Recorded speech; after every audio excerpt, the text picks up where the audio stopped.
बिस्मिल्लाहिर्रहमानिर्रहीम। अस्सलामु अलैकुम student. Chapter number 22 second lecture है हमारे पास जंपिंग जीन्स। यहाँ से स्टार्ट करेंगे। पहले पेज पे लास्ट में एक बॉक्स के अंदर एक टर्म लिखी हुई है जंपिंग जीन्स। बच्चे नाम से इंडिकेट है कि ये जो जीन्स होती है वो जंपिंग करती है। अब इसका मतलब क्या है बच्चे? लास्ट टाइम जब हमने लेक्चर को डिस्कस किया था तो वहाँ हमने बात की थी लोकाई की, या जिसके लिए वर्ड हमने लोकस यूज़ किया था। बच्चे लोकस उस मुकाम या पोजीशन को कहते हैं जिसके ऊपर कोई जीन्स वो मौजूद होती है। लेकिन जब हम बात करते हैं जंपिंग जीन्स की तो इसका मतलब ये हुआ कि जीन की पोजीशन फिक्स नहीं होती। ये सब जीन्स की मैं बात नहीं कर रहा, कुछ जीन्स की कि बॉडी के अंदर कुछ जीन्स ऐसी हो सकती हैं, वो म्यूटेशन की वजह से भी हो सकती हैं, जिनकी पोजीशन फिक्स नहीं होती। वो एक जगह से दूसरी जगह और दूसरी से फिर तीसरी जगह जीन्स है वो मूव करती हैं। अगर आपको चैप्टर नंबर 20 याद हो तो वहाँ हमने एक इन्वर्जन का प्रोसेस पढ़ा था कि जो जीन्स होती हैं वो क्या करती हैं, अपनी पोजीशन को चेंज कर लेती हैं। मिसाल के तौर पर वहाँ हमने बात की थी, अगर पोजीशन ये है तो यहाँ से मूव करके इस पोजीशन पे आ जाएगी। तो बच्चे जस्ट लाइक दिस कि जंपिंग जीन्स ऐसी जीन्स को कहते हैं जो जंप करती हैं एक पोजीशन से दूसरी, दूसरी से फिर तीसरी। बच्चे आगे हमारे पास एक छोटा सा टॉपिक है जिसका नाम है जीन पोल। जीन पोल क्या होता है? जीन पोल को समझने से पहले आपको ये पता होना चाहिए कि पॉपुलेशन क्या होती है। बच्चे पॉपुलेशन एक ही स्पीशीज के ग्रुप को कहते हैं जो एक ख़ास वक्त पे ख़ास जगह पे मौजूद हो, उसे हम नाम देते हैं पॉपुलेशन का। कि एक ही स्पीशीज के जानदार उनका जो ग्रुप होता है जो एक ख़ास जगह पे और ख़ास वक्त में मौजूद हो, उसे हम नाम देते हैं पॉपुलेशन का। मिसाल के तौर पर मैं कह देता हूँ कि इस शहर की ह्यूमन पॉपुलेशन कितनी है, तो इसका मतलब है मैं कि एक स्पीशीज को डिस्कस कर रहा हूँ, वो क्या है कि ह्यूमन बीइंग है। इसी तरह मैं क्लास में बात करता हूँ कि बायोलॉजी के स्टूडेंट की तादाद कितनी है, तो बच्चे मैं वहाँ सिर्फ बायोलॉजी स्टूडेंट की बात कर रहा हूँ, तो वो बायोलॉजी स्टूडेंट की पॉपुलेशन होगी। तो ये पता होना चाहिए कि पॉपुलेशन क्या होती है। अब बच्चे आपने समझना है कि जीन पोल है क्या। बच्चे एक पॉपुलेशन, उसके अंदर जितनी भी जीन्स होती हैं, मिसाल के तौर पर मैंने ह्यूमन बीइंग की बात की, तो एक पॉपुलेशंस के अंदर या एक एरिया की मैंने कहा ख़ास वक्त और ख़ास जगह। मिसाल के तौर पर मैं चीचावतनी की बात करता हूँ। चीचावतनी के जितने भी लोग हैं या ह्यूमन बीइंग की बात करें, पॉपुलेशन है बच्चे, उसमें मौजूद जितनी भी जीन्स होंगी जो कि करैक्टर को कंट्रोल कर रही होंगी, उसको हम नाम देंगे जीन पोल का।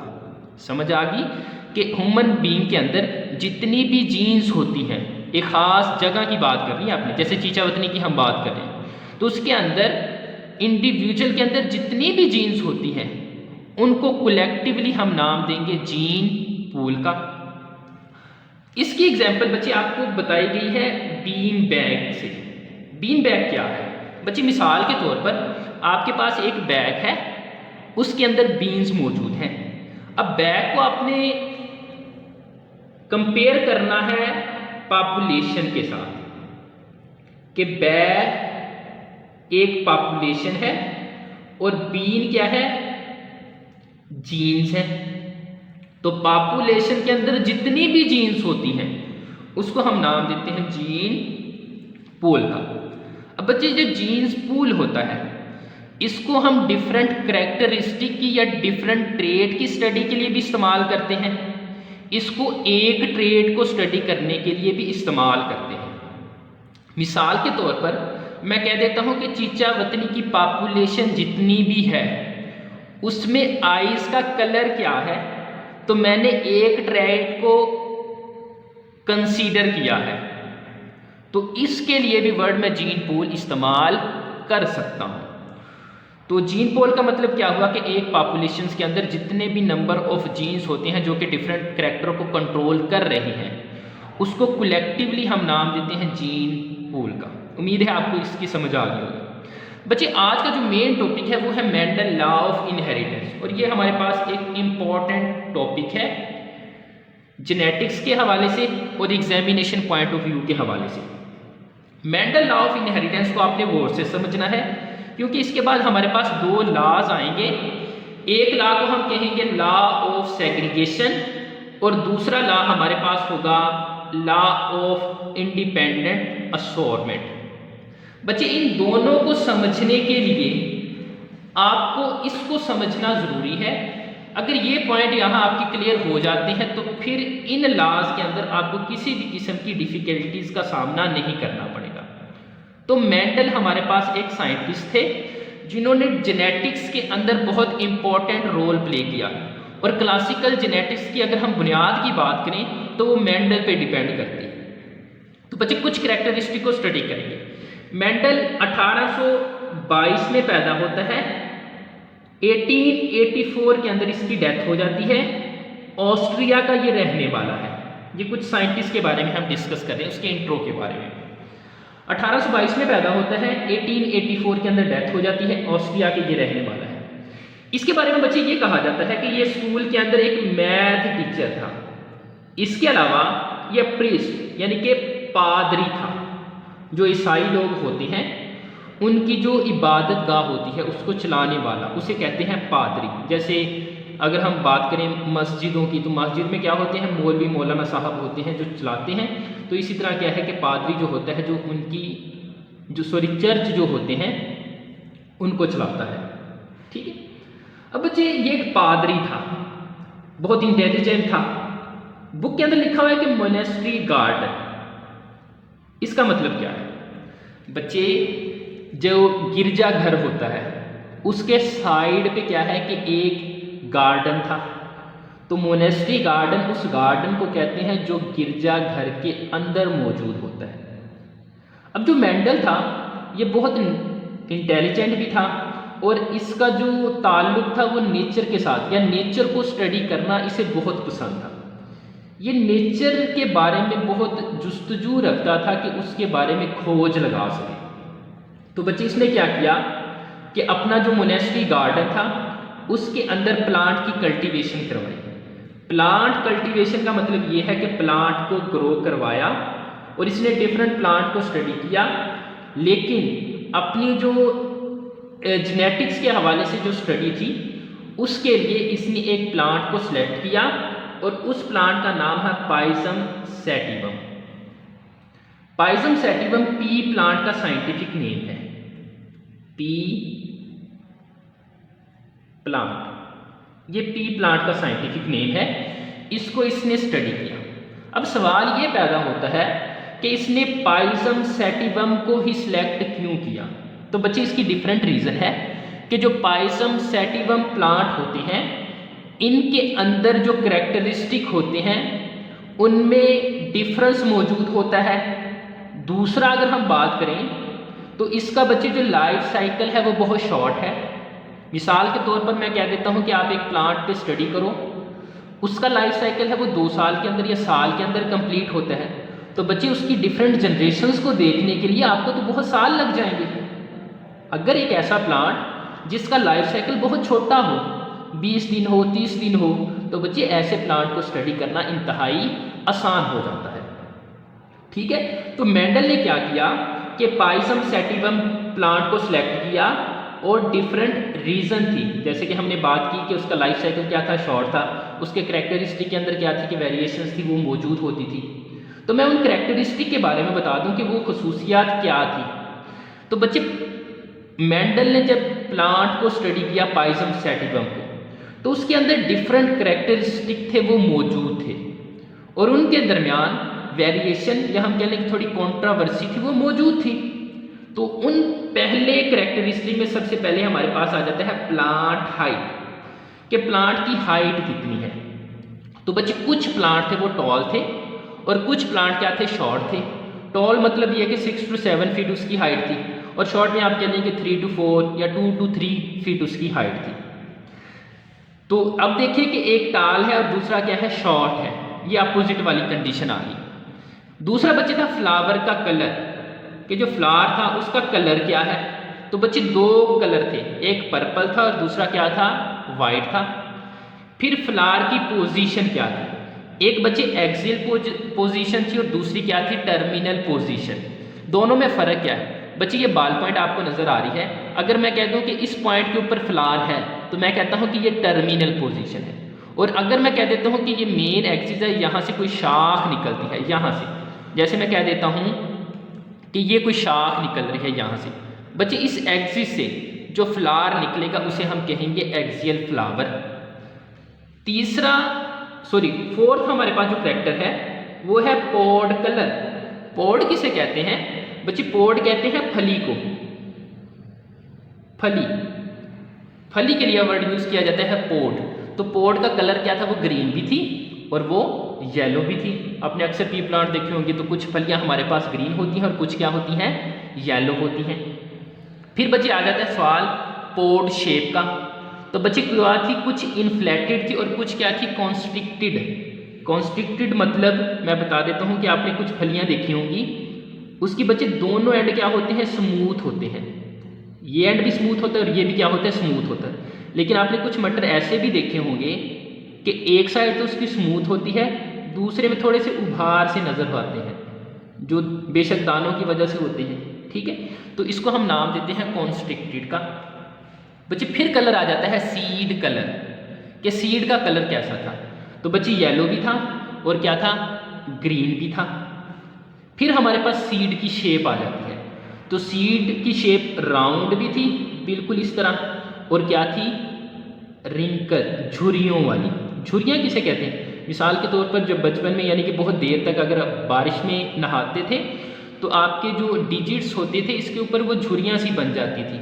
या अक्सर फीमेल्स जब कपड़े वॉश करती हैं तो काफ़ी देर जब वो वॉश कर लेती हैं तो उसके हाथों पे क्या हो जाती है, छोटे छोटे रिंकल टाइप चीज़ बन जाती है। तो वो हमारे पास आ जाती है रिंकल टाइप चीज़। बच्चे इन करैक्टर को अब ये देखें कि हमारे पास कितने ट्रेट हैं। कितने ट्रेट हैं हमारे पास, 7 ट्रेट हैं। Plant height, flower colour, flower position, pod colour, pod shape, seed colour, seed shape. अब बच्चे 7 हमारे पास ट्रेट हैं। प्लांट कितने हैं, इस सवाल का आपने मुझे जवाब देना है कि 7 ट्रेट हैं, प्लांट कितने हैं, तो यह इस सवाल का आपने मुझे जवाब देना है। इसके बाद बच्चे इस प्लांट जनरेशन को या पी प्लांट को इसने तकरीबन 11 साल स्टडी किया, कंटिन्यूसली 11 साल इसने इसको स्टडी किया। फिर बच्चे आपको एक टर्म का पता होना चाहिए कि सेल्फ फर्टिलाइजेशन क्या होती है। बच्चे मिसाल के तौर पर, मैं बात करते तो पहले हर्मैफ्रोडाइट क्या होता है। बच्चे एक ही फ्लावर है, ये फ्लावर है, इसके अंदर मेल पार्ट भी मौजूद है, इसके अंदर फीमेल पार्ट भी यानी कि कार्पल और स्टेमन दोनों मौजूद हैं, और ये जो मेल है ये फीमेल तक मुंतकिल हो जाता है। इसे हम कहते हैं सेल्फ फर्टिलाइजेशन, कि एक ही फ्लावर है उसके अंदर अगर तो दोनों पार्ट मौजूद है, मेल भी और फीमेल भी, तो ऐसे फ्लावर को बच्चे हम नाम देते हैं हर्मैफ्रोडाइट।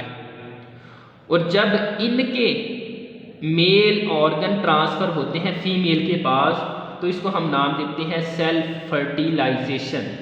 बच्चे जब सेल्फ फर्टिलाइजेशन होती है तो इससे जो बीज बनेगा उसमें किसी भी किस्म की वेरिएशन नहीं आएगी, कोई भी तब्दीली नहीं आएगी। मिसाल के तौर पर मैं कह देता हूं कि एक ब्लैक मैन है और ब्लैक ही स्किन का कलर फीमेल का है, दोनों की बच्चे हम शादी करवा देते हैं तो उसके बच्चे किस तरह होंगे, ब्लैक ही होंगे। कोई थर्ड कंडीशन तो नहीं ना आ जाएगी। लेकिन अगर एक ब्लैक मैन है या पाकिस्तानी की बात कर लें, उसकी अंग्रेजनी के साथ शादी करवा दी जाए तो बच्चे होगा क्या कि बेशक स्किन का कलर ब्लैक ही होगा। अब जो इंडिविजुअल उसके अंदर दूसरे करैक्टर के अंदर चेंज आ सकती है, मिसाल के तौर पर उसकी आइज का कलर क्या होगा, ब्लू होगा। ठीक है, तो अगर करैक्टर के अंदर कंट्रावर्सी हो तो हमारे पास वेरिएशन के आने के चांसेस हैं वो ज़्यादा होते हैं। अगर दोनों इंडिविजुअल के ट्रेट वो एक जैसे होते हैं तो फिर बच्चे क्या होते हैं कि उनके अंदर वेरिएशंस नहीं आती। बच्चे जब इसने ये तमाम काम कर लिया तो इसने क्या किया कि प्लांट के अंदर एक क्रॉस करवाया, और क्रॉस में इसने क्या किया कि एक ट्रेट को डिस्कस किया, एक ट्रेट को डिस्कस किया। वो ट्रेट था क्या? वो बच्चे था सीड की शेप, एक थी राउंड और दूसरा क्या था? Wrinkled, wrinkled shape. बच्चे राउंड इसको हम इंडिकेट करते हैं कैपिटल आर से, और रिंकल को इंडिकेट करते हैं स्मॉल आर से। बच्चे आपने ये पढ़ा था कि एक करैक्टर को या एक जीन्स उसके अंदर कितने अलील्स होते हैं? कितने अलील्स होते हैं? 2 अलील होते हैं। तो बच्चे राउंड के लिए हम कैपिटल आर यूज करेंगे, रिंकल के लिए स्मॉल आर यूज करेंगे। ठीक है, तो बच्चे जब इनसे गैमीट बनेंगे, 2 गैमीट यहां से बन जाएंगे कैपिटल आर, तो 2 यहां से बन जाएंगे स्मॉल आर। तो हमारे पास कितने गैमीट बन गए? 4 गैमीट बन गए। अब बच्चे हमने इनके दरमियान क्रॉस करवाना है और देखेंगे कि अगला जो इंडिविजुअल है उसके अंदर रेशो क्या आती है। तो बच्चे ये देखिए कैपिटल आर, स्मॉल आर। अब इनका क्रॉस करवाएं तो हमारे पास capital R small R, capital R small R, capital R small R, capital R small R. अब बच्चे चारों के चारों जो बीच होंगे वो कौन से होंगे? राउंड होंगे। तो हमारे पास कौन सी कंडीशन डोमिनेंट है? राउंड डोमिनेंट है। इस राउंड करैक्टर ने इसके ऊपर अपने असर को हैवी कर लिया है। तो हमारे पास आगे ऑल राउंड की पहली जो जनरेशन, ये बच्चे कौन सी जनरेशन है? पहली जनरेशन है, और इसमें डोमिनेंट क्या है? राउंड डोमिनेंट है। तो बच्चे पहली जनरेशन के अंदर या फीलियल का वर्ड इसके लिए यूज किया जाता है। तो ये बच्चे क्या है कि हमारे पास पहली जनरेशन है जिसके अंदर राउंड डोमिनेंट है।